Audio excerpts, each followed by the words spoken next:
Somos Tigo Sports, sintonizanos que todo va a estar bien. Silbato a la boca, pitazo inicial. Afuera pasa la historia. Aquí ya arranca el juego entre Guaraní y Libertad.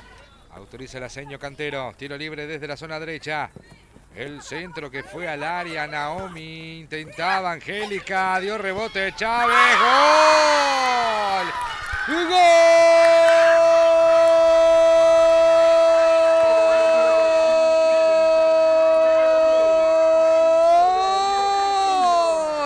De Libertad, Ramonita. El centro que fue arriba al área chica.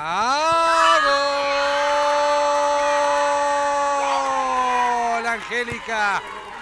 ¡Gol!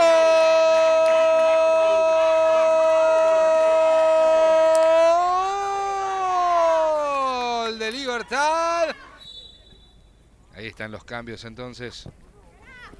En Guaraní, el centro alto arriba, cabezazo, ¡gol!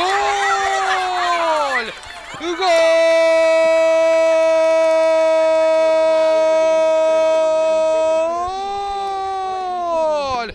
De Guaraní, la recién ingresada Karina Castellano apareciendo en el área, gran centro en el área. Descendiendo, cuidado. Se equivoca la arquera, Castellano, ¡gol! Ahora sí,